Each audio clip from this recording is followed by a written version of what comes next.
Good afternoon. Good afternoon, Dr. Newton. Good to see you. Very good to see you as well. How are you doing today? I'm doing well. I'm doing well. How about you? I am good. Thank you so much. So, thank you for agreeing to chat with me today. I'm so looking forward to this conversation. Will you please tell us your name? Yes, I'm Alex Pritchett, and I am the COO and co-founder of Upswing. Excellent. Well, thank you so much. Tell us a little bit about Upswing. What do you do? What does it do? Tell us, just give us a little bit of history. Yeah, I'd love to. So before I dive into there, I'd like to really talk about kind of my journey to Upswing and how that started. Please. So about probably 15 years ago, I had started a volunteer organization in Carborough, North Carolina. And the intent of the organization was to find ways to help Latino middle school boys get on pathways to college. At the time, I was an undergrad at UNC Chapel Hill. Say what you will about our basketball team this year, but it was overall a great experience. And during my time there, I was able to take a course around Spanish communities. And as part of that course, we were really encouraged to just get out in the local community and find ways to connect. And in doing that, I spent quite a bit of my time over at a middle school in Carborough called McDougal Middle School. And in the middle school, there was a program for Latina girls to meet with various, mentors and volunteers from the university where they could learn about college life and they could start getting excited about that journey. There was nothing at the time for middle school boys, middle school Latino boys. And so I wanted to create an opportunity for them to also just learn about the college experience and to break down that barrier of college isn't for me. I think what we were seeing at the time was a lot of the boys who were interested in the program were coming from dual income families. A lot of them were first gen, you know, citizens in the US, and college was this just kind of, scary black box. And we wanted to break that down and show them, hey, all the things that you aspire to want to do, all the careers that you're looking at, a lot of the people that you look up to, they did that by going to college. And here are some of the steps that you can start taking at a really young age. So I ran that program for a couple of years, and then I handed that off to the service learning department there. And right after that, I really fortunately received an email one day from someone on campus saying, "Hey, there's a group of people here who are really interested in starting up a local microfinance organization. We really want to look at ways that we can help people who are at risk of homelessness and get them out of that cycle." So I thought that was the coolest thing ever. So I was like, yeah, sign me up. I want to get involved in this. And along with 6 other people, we started up with what was at the time the first organization in the country to be giving out zero interest microloans to people to help them start small businesses. We worked really closely with different community organizations, and we would do things like put on workshops, financial literacy workshops, or resume writing workshops, different things that could really just help people take that first step. Right, you're in a situation where you're at risk of being evicted and maybe having to go to the shelter. How can we help you to get out of that? And how can we do so in a way that's sustainable and really community driven? So I helped to run that organization for a couple of years, and then we ended up turning that into a 501c3. It expanded into Durham. It was really successful and is still operational today. It's called the Community Empowerment Fund. Really cool to look at that and see all the progress and all the people that it's helped over the years as well. So I'm sharing that background because kind of what I learned about myself was that the things that motivate me are things that can really, help other people. So I was working for a software organization for a couple of years, and um, really felt like there was something missing in my life. And I think after like reflecting quite a bit on where I was, where my career was at, I kept coming back to this idea that, these organizations that I started, that's what I'm driven by. So at the time, I was actually living in Durham, North Carolina. This was back in 2013, and one of my friends connected me with someone who he was working with at the time, and he said, "Hey, you and my friend Melvin are both really passionate about education and software, and I feel like there's some intersection there for you guys to talk through." So I remember we met up at what was Olivia's at the time in Durham. I don't know if you remember Olivia's over in Brightleaf, but we met up over there and just started talking about education and just the disparity that existed in Durham. Melvin got his JD MBA from Duke, and at the time he was also professor over at NC Central, and he said, it's crazy, the things that students at NC Central deal with on a daily basis, so different than some of the challenges that I saw over at Duke. And we said, why is that? And why is it that students at schools like NC Central or Durham Tech or any any rural or underfunded institution in the country, why don't they have the same types of resources that a student at Duke would have? And how can we help to change that? How can we help to make it where, regardless of what college you attend, you still have the access and opportunity to resources just like a student at Duke would? And that's really where Upswing started. That's very interesting. So let me ask you this question. Are you Latina? I'm not Latino, no. That's absolutely wonderful. So I want to give you a little bit of information first. So my husband is a third grade teacher, and he teaches here in Durham. And probably about the same time you did in 2013, he created in the school systems where he worked a program called Books Boys Read.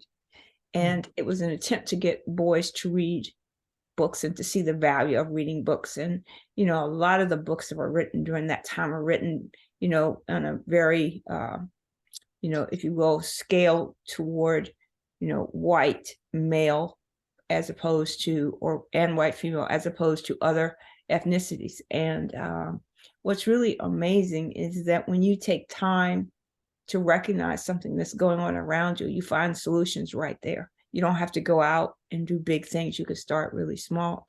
Yeah. In that same vein, so right after Mr. Floyd was killed in 2020, I started my own for-profit organization looking at ways to tear diversity apart. And what I have learned, and I don't know whether you've learned this over time, is that that's a hard nut to crack. A lot of people do not want to address or deal with issues of race and gender and age and disability. They just want what they know, what they've had all the time, and they want to stay in that vein. Whereas what you find, and I tell people this all the time, if you're a leader, a manager, a supervisor, if you run an organization, if you don't believe in diversity and inclusion, you're shortchanging your company in terms of productivity. And I have some really, very, powerful examples. Google's team to develop facial recognition were all white men with one white woman. And when they released it, day one, it was a debacle, right? Because when it put out a brown-skinned person, it put up a picture of a gorilla, and it's because we haven't thought these ideas through and pulled them apart. So when you started Upswing, what was your goal? What did you want to, what did you say at the end of the day, this is what I want to have to know, I could check that box, this has been a success? Yeah, that's a great question. And first of all, what you talk about in terms of, or what you just mentioned in terms of, that focus on diversity early on impacting later outcomes is so true. The example you gave with Google's algorithm, there's so many stories just like that. I think, one of the ones that I remember just hearing about was the a lot of the lighting on some of the early smartphones, where it was built to really kind of, bring out features and, whatnot for light-skinned people. And it wasn't until some of the much more recent models where you know, they've really changed that up. So I 100% agree with you. I do believe wholeheartedly that diversity is really a key, not just for saying, hey, we are diverse, but also for opening up a lot of things, whether that's innovation or, bringing different perspectives. I think it's so critical. So to your question, one of the things that we talked a lot about early on, and we being myself and Melvin, was just how, we never really had an end goal of we want to get the company to this size, or we want to, achieve XYZ, financially or anything like that. Like our focus, I remember on day one, and we were sitting in the kitchen of a house I was renting at the time, and we were just having this conversation about, what do we want to get out of Upswing? What do we want it to do? And I think for us at the time, it was really about, we wanted to help make it so that students, regardless of their income level or where they live, or what they have access to, can have the opportunity to get an education, and to get one that's, not just a degree, but one that is a quality degree where they've learned and they've been supported, and they don't just feel like, okay, I went through this system, but I actually got the support that, that students should be given going through that process. So I think that was always our goal, was more about just how can we impact, how can we kind of change the education system even a little bit to make it better for more people. That was our goal really early on. That's wonderful. But I want to ask a follow-up question by that. So, I've never been a big proponent of business plans or documenting, things in the detail that, some structured organizations do. But if you so for example, in addition to my diversity company, I also have a company that teaches marginalized communities the basics of IT, and hoping they can get a job in IT, helping with that. Cool. My start goal was, to increase the number of people going into IT fields, and IT means information technology fields. And my goal of my organization is to see people get jobs. That is just simply that. That's what I started out as my top goal, and that's my bottom goal. So if 200 people sign up for one of my classes and one person completes, I've met my goal, and I can feel good about myself and go to bed each night saying, hey, I met my goal.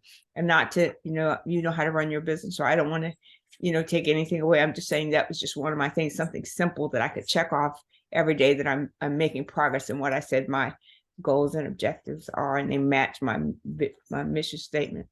But let me ask you this. So I love what you said about the micro lending thing. That's been in the back of my mind. I watched a program on Netflix, and they were talking about this community of women in India and Africa who could go to this source and borrow a small amount of money, say $100 or $25, to start an agricultural garden or something like that. And the criteria was simply, they didn't have interest or any of that, but they just had to pay it back. And if they paid it back, they could come back over and over again. If they didn't pay it back, they would have a period of waiting, and then they'd have to pay back whatever it was that they borrowed. They don't charge interest or any of that stuff, which I thought was an amazing thing. So it's really great to know that something like that exists here in the United States. That's really, really great to know, because, not just, like lending money for the sake of, getting a new car or buying a house, but to pay your light bill, to be able to buy food for your kids, whatever it is, to be able to know that there's a source that you can go to repeatedly, as long as you're a good citizen of that business, that you are paying it back, or you have a really legitimate reason why you can't, i.e. you went in the hospital, something like that. But your logic, that's really great to have that. So, but when you think about marginalized communities, or communities that are affected by their wealth, or affected by their income or education or whatever it is, like, where do you see the need greatest? And follow on to that question is like, what services are available that you know of or that you recommend through your organization for them to go to find these resources? Because I'm assuming you still work with the other groups that you founded or you work with to found. So is that correct? Yeah, not as directly anymore, but so I think, a couple of things there. So I think the first thing that we see in terms of need, when it comes to education access, education equality, um, is, a lot of it has to do with how schools are funded. And one of the things that really early on, so you kind of mentioned like, your North Star being helping those folks gain IT literacy. Our focus, our kind of important metric is how can we make sure that more students stay in college? Um, Similar to you, if we can help one student persist from one semester to the next, that's a win for us, right? We know we're making impact. That's always been our North Star. That always will be our North Star. What we see in terms of the students or the communities that are the most impacted are typically those with the least amount of funding. Um, and funding comes from a mix of different sources when it comes to higher education. Comes from, there's federal funding, there's state funding, and then there's, other different types of funding, but those are kind of the two primary ones that people think about. Um, and they're funded off of some interesting metrics, like they're funded off of how many students are enrolled in the school. They're funded off of things like, if a student accesses different support services on campus, schools can get state reimbursement for that kind of thing. So our focus was always, let's figure out which schools are having the biggest issues with student retention and how can we help those schools out? How can we help those schools that are having the toughest time keeping students there? And what we saw just kind of naturally was that, one of the areas where there's the biggest kind of drop off of students is in community colleges. Um, and the reason why it's really interesting. So when you look at community colleges, and the students that are enrolled there, it's much different than if you were to look at like your average, state institution, your kind of state flagship. What we were seeing really early on was that, with community colleges, oftentimes they're in rural locations. Oftentimes there's different, just populations, demographics of students there. Lots of adult learners in community college, which naturally just means that, they tend to lean a little bit more older. Also, they tend to have other responsibilities outside of the classroom, kids, part-time or full-time jobs, commuting. So we wanted to figure out how could we help to, what were the first things that we could do to help solve some of those problems? And the first thing that we did was we said, hey, what we can do as a company is provide students, regardless of kind of their own situation, with easy and free access to support services, whether that's tutoring, advising, counseling. We wanted to be kind of this lifeline for students to be able to come to and say, okay, no matter what I need support with, I know that if I come to Upswing, I can get that support.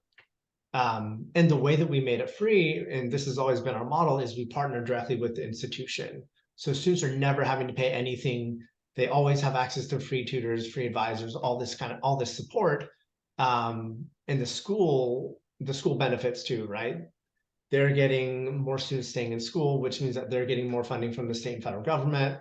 Their retention metrics are going up. So there's a lot of different ways that schools are ranked. So we knew that there was really a win-win opportunity there, for the schools, for the students, and for us to really help make those, make students more successful. So that was our approach really early on, was how can we find ways to provide students with more and more types of resources, kind of when and where they needed them. That's amazing. I love the fact that neither the student nor the institution has to pay anything. That does beg the question of, financially, how do you keep the lights on, right? How do you do all of those things?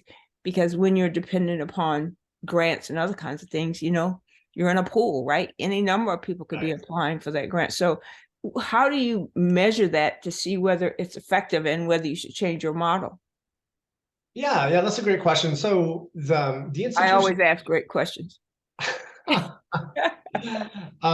So actually the institutions are the ones who end up paying for the services. Okay.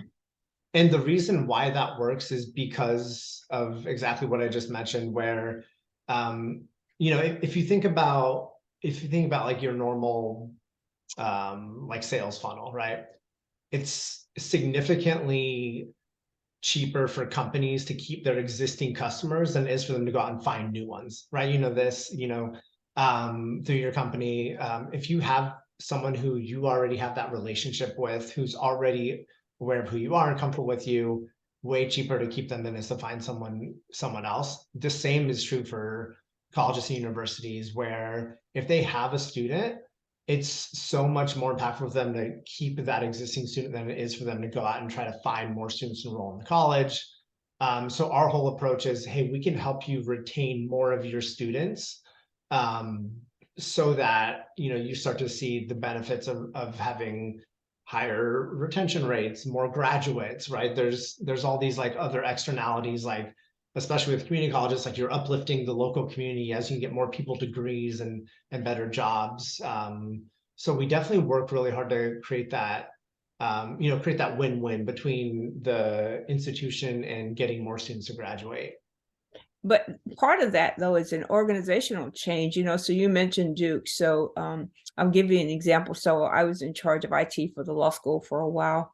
And what's really interesting about that is, the financial aid piece, right? So, students have so the difference between going to a nonprofit private school versus a nonprofit public school, the disparities are hugely different.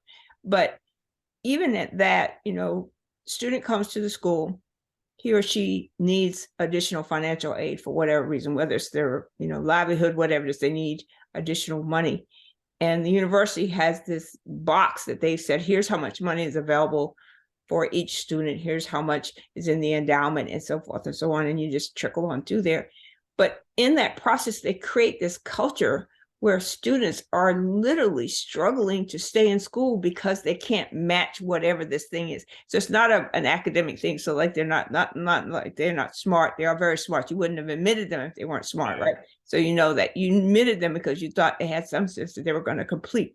But on the other side of that, if the school is not welcoming, if there's no place where you feel like I'm safe here or that this is a good place for me, the completion rates drop because of that, not because the student wasn't determined. So I wrote my dissertation on this, but specifically for fully online courses, is completion rates, and there was a study that was done for the, I can't remember the acronym for them right now, but they did this study and they said something like 60 or 70% of students who enroll in college are not prepared for the college rigor, right? Because even with AP classes and advanced classes in high school, and you're coming out at the top of your class with a 4.7 GPA and all of that stuff, the rigor in college is day and night. Plus you add the component of, having, freedom, right? You can choose not to go to class, right? Some schools like North Carolina Central, where I have 3 degrees from, they had a requirement. You could not miss more than 4 classes in an academic year unless you had a written doctor's note or some reason why you should, but you couldn't. Some schools don't have that, right? The criteria is you have to have a grade, not how many hours you sat in the chair or did your work online, however you're working. So with that said, how does what you do meet with the other cultural and kind of ergonomics, for lack of a better word, of being in a school where you are, the smartest or not the smartest, what is that, imposter syndrome, all of these things that go around, and that the universities and colleges do not have enough resources to throw at addressing this for their entire population. Where do you see that meeting what you're doing, like, so the trials of being in school and what you're trying to do to help them stay in school. Yeah, that's Great question. I know I ask great questions. no, I was gonna say that's a really relevant insight, because about probably, I don't know, 4 or 5 years into Upswing, one of the things that, and we're 10 years old now as a company, which is just crazy, but probably about, 4 or 5 years in, one of the things that we started hearing more and more often from our partners, was, hey, we love the fact that students can come to Upswing and get help with tutoring or advising or counseling support. But our biggest problem isn't necessarily what they do when they learn about these services. It's how do we actually get them to learn about these services in the first place? Um, and this was like pre-pandemic, so a lot of schools were still kind of, I would say, treating like online students as this like add-on to their institution, where it was like, okay, we're focused first on the on-campus students, and then if people want to take online courses, that's great. But it was starting to change already, where they'd say, we don't know how to reach out to our online students, we don't know how to get them to respond, we don't know how to get them to engage. Like, we tried doing phone calls, and half the time it's a landline for their parents or disconnect a number. We try doing emails, students don't answer emails, so we're really struggling here. And so it gave us a chance to say, okay, how could we maybe kind of change this paradigm a little bit, where we could build something where it's a bridge between the institution and the student. And the way it kind of was like initially thought of was a way to engage online students. And so whenever we've first kind of looked into like the online student population, one of the things that we wanted to really experiment with was text messaging, and how can we provide a way for students to get information about their institution through text messaging. What we've really quickly learned was that the engagement that institutions saw from this program was so much greater than anything else that they had been doing and that we had been doing before. In fact, after we ran the pilot for probably about a semester, and we started seeing all kinds of insights from students where they're like, we love the fact that now we're able to get these different reminders for things like campus events or financial aid, or when to start studying for midterms. And we said, hey, we think there's maybe a lot more to this than we initially thought. And so we took this idea of this text message service, and we like kind of repurposed it as a virtual assistant for college students. We called it Anna. And really from day one that a student's in college, they're able to engage with this virtual assistant. And it's not just sending reminders out, but it's asking them how they're doing, right? It's checking on that first year student, saying, hey, it's a month or so into your college experience. What's that like? How are you doing? What could we be doing more to help you with? It's students reaching out and saying like, hey, I really am struggling, right? This is a lot tougher. It's hard for me to balance my time between, academics and my social life and my job. I'm having a really hard time. I just need someone to talk to. And through Anna, we've been able to help provide that kind of like social and emotional support that I think you were really getting at, where people drop out of college often for non-academic reasons. In fact, it's the majority of why students drop out. It's not because they failed, their math class, but it's because they just felt like the experience wasn't right for them. Their college didn't really care. We hope to change that through Anna, and it's been really cool over the years to just see the different ways in which students have engaged with Anna and the value that it's been providing to them. I think at the end of the day, that's where we've really seen things, I think, shift a little bit. Is you can't just say, hey, here's resources, use them. You also have to have this kind of level of support that comes with connecting with the student, whether it's through some of those older methods, phone and email. And that's why schools did that in the past, because that used to work. But as things are shifting now, it's moving much more to text. It's much more obviously like phone driven. And then kind of the last thing I'll say is that I think one of the really neat things that we've been able to do is, as we're having these different conversations with students, being able to shed some light to colleges around, hey, we know from real-time SMS interactions with students that these students are potentially going to drop out, and here's why, and here's what you can do to intervene. And that has had all kinds of just really, really positive impacts as well. We help schools deal with things like, self-harm risk comes up quite often. There's obviously like academic issues that come up. There's all these problems that students deal with that are, I think, sometimes ignored or buried, and we can really help to get them, intervention kind of when they need it. Have you seen a difference between predominantly white schools and historically Black colleges in your interactions with the students and how you were able to have success? Yeah, that's a good question. So we as an organization, we haven't done any sort of like analyses between the differences between the two. But I know from the types of institutions that we partner with, what we've seen in terms of institutions that tend to gravitate more towards upswing are going to be community colleges. They're, that's a huge, university type, the college type that we serve. HBCUs, we work with a significant number of HBCUs. NC Central is actually one of them. And I think for them, a lot of it is just how can we make sure that we're intervening and providing support when, kind of like when and where students need it.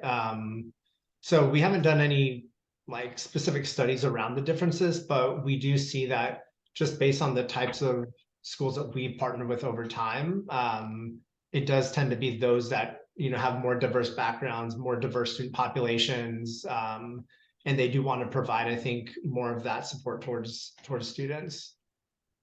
That's interesting, and that's really great to hear that you work with historically Black schools and community colleges, and those schools are in the greatest need. So where in Upswing's model do you look at students who are not college interested, college ready, whatever it is, they've dropped out of school, whatever it is? Do you have a program where you kind of look at those students as well and how to get them into colleges and to stay consistently in colleges? Yeah, so our main focus is on how can we help more students make it through college. We do have some programs that align with kind of pre-college students. So one institution that we work with is the North Carolina Virtual Public School System.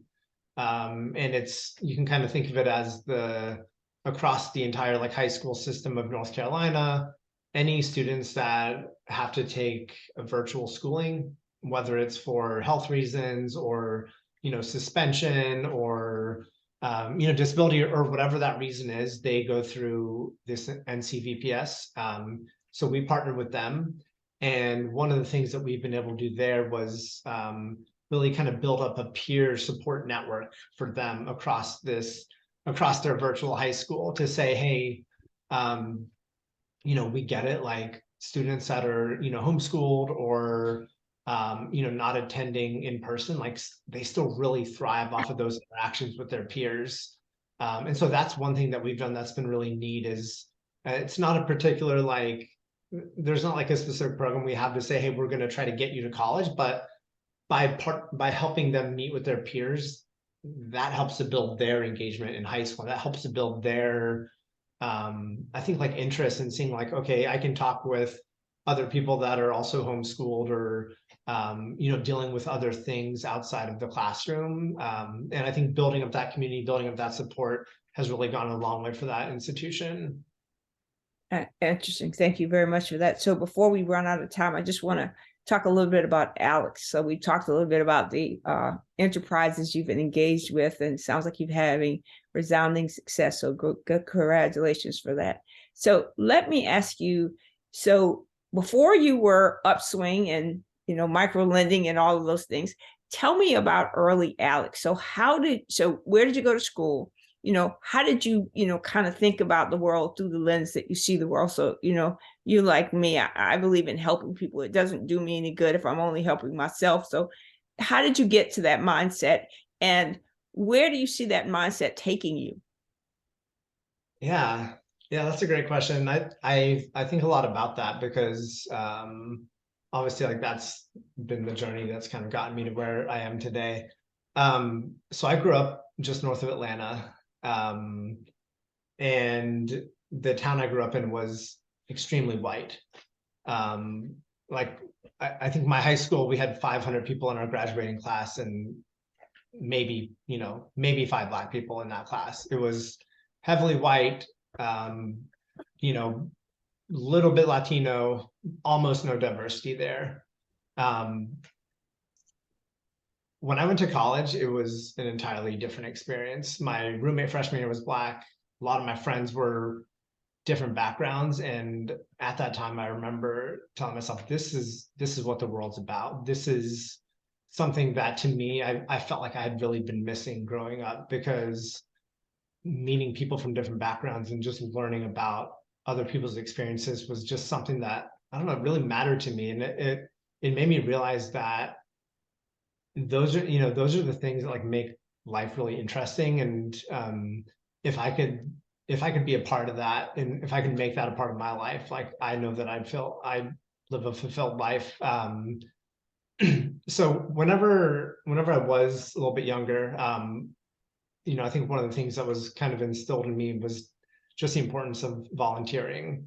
When I was in high school, I used to go with my mom to um, an elderly home that was near our community, and we would meet with, we would just like go and play games with these people that were in their 80s, 90s, um, and just seeing the like, I think the appreciation and like the joy that it brought to them, it made me see like, hey, this is like really cool, like um, being able to give back, being able to like help lighten other people's lives just by showing them that you care, like really mattered to me.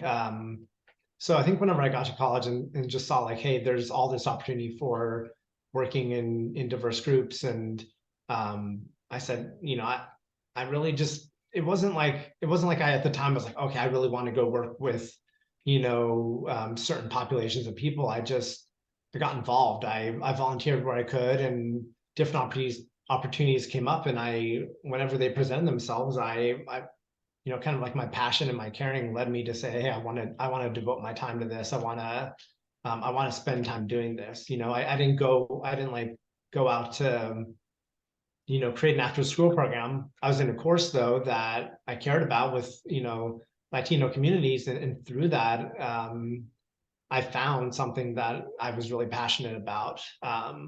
Or I didn't go out to, I hadn't done a ton of research on microfinance, and I wasn't the one that said I'm going to go impact this. But whenever the opportunity came up, I said, that sounds like something that I really care about. Sounds like something that matters and that can make a difference, and I want to be a part of that. Um, and then with Upswing, I think it's the same thing, where I was living in Durham and just kind of saw firsthand the differences between students that had access and those that didn't. And when the opportunity presented itself, I said, I want to do this. Like, I quit my job working for a software company and said, I want to go all in on trying to find out how to make this impact happen. So I think that's a little bit about my life journey, and kind of like, how I got to really be involved in those organizations. It sounds like your life is a perfect example of diversity, and not necessarily for the people that were in it, but for the different paths you took and the things that you did and how you found your way to where you are now today. And we must celebrate that.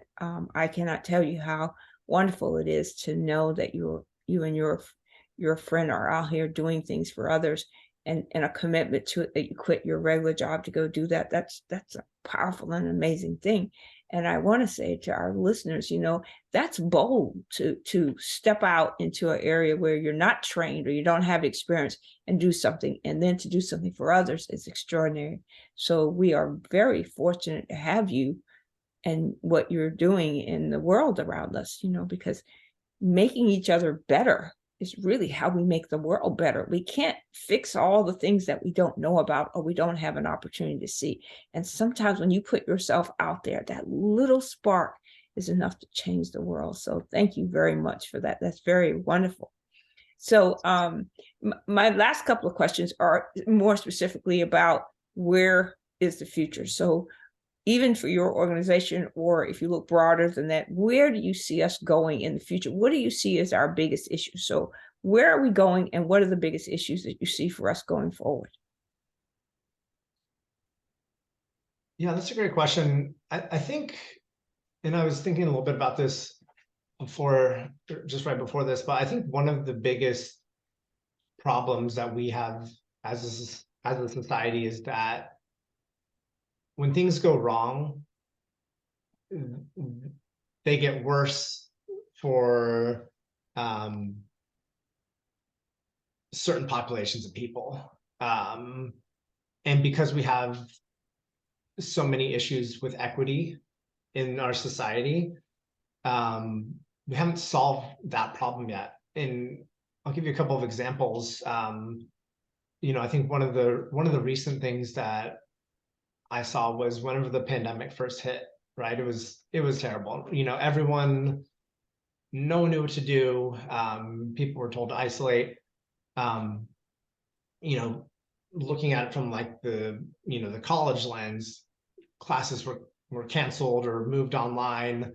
Um, but what I saw firsthand was that the experience for people from lower income, from rural, from underserved backgrounds, they were hit 10 times harder than those not from those backgrounds. The first thing that I saw was that, and that we saw was a lot of students, especially in rural and lower income colleges, their access to computers was going to the computer lab on campus. It was going to libraries and accessing those computers. When the pandemic first hit, they had no way to access they had no way to access the internet. Like, aside from maybe their phone, they couldn't get on a computer to do a Zoom class or upload their work. Like, there was no solution for them. A lot of students didn't have a computer at home. A lot of students who were accessing their online courses were doing it solely from their smartphone. Um, Obviously things changed, and over time, what we saw was that schools would start opening up their computer lab, where you would have to reserve a computer like weeks in advance. So you could still do it, but it was still painful. Or some schools started, actually, for those schools that did have grant money for it, they could start giving students computers, and they would give them Chromebooks and those kinds of things where they could access the internet. But things got really bad before they started to get a little bit better. And then one other example is, I was at a conference last year and was listening to Dr. Artis, who's the president at Benedict College. That's an HBCU down in South Carolina. And she was telling the story about how whenever the pandemic first hit, they had these, colleges have all these funds that are like allocated for certain reasons, and they had to immediately redirect their funds towards travel because they knew that the most important thing was getting students home, getting them back to their families. And again, students, students at lower income schools, like from underserved backgrounds, like they don't just have, $500 in their bank account to like fly home. And so I think, kind of circling back to your question, the most important thing for us to figure out is how can we make sure that when the hard times hit, that folks from those underserved backgrounds aren't the ones that are always hit the hardest, and making sure that we're providing support for them right away, rather than waiting, rather than letting things happen. So that's my thought, is that we saw so much of that happen. I'm not sure that we've done enough as a society to really figure out how would that improve moving forward. If that were to happen again next year, how would we make sure that we're not in the exact same situation again? Absolutely. And in that vein, like so much is wrong with our society. And in a lot of areas, we are polarized to corners that we haven't even thought for ourselves, black and white, politics, Democrat or Republican, young or old, sick or well. All of these things have pulled us apart, and it's further straining what little bit of fabric of humanity we have here in the United States. We have struggled mightily for years with race. It's a strange construct. It means something to the person who's stuck on it, right? So I'm a Black woman. I wouldn't want to be anything else in the world, but I'm not expecting you or anyone else to give me anything. I just ask that you not bar the door, nail the windows shut, and pour cement around any opening so that I can't get out. That to me is what we as a society needs to focus on, is ways to make sure that we're not inhibiting people from achieving this. If left to their own devices, and there are few obstacles, and there are reasonable obstacles that are there, any people can do anything, but you have to have an opportunity to do so. And I'm so sick of the bootstrap explanation. If you don't have boots, the bootstraps doesn't matter. You've got to have a way. When I was telling you earlier off chat, that I started these companies because there were so many things wrong that Rochelle, could not fix, but together, people coming together to help me, we could fix these things. And I think that's what you have done with Upswing. You and your partner have come together, and you are thinking about these things and thinking about them in conscientious ways that mean that there is a chance, like you're removing barriers, you're opening doors, you're allowing people to see what's possible without actually putting a check in their hand or walking them to the job market. You're actually providing a space. And that's a wonderful thing to see. We just need to see more of it. Yeah. I thank you so much for your time. This has been very enlightening. I hope you'll come back and talk to me again soon. And I ask that when I send you the link to the chat, please listen to it carefully. Please send me some prose or some kind of blurb about you and your organization that you want me to post with your chat. I'd appreciate that. And I hope you will come back and join me again soon. Thank you so much. This has been absolutely wonderful. Yeah, thank you so much for having me. This was great, and I'm looking forward to chatting again soon. Yep, let me turn the recording off here for a second here.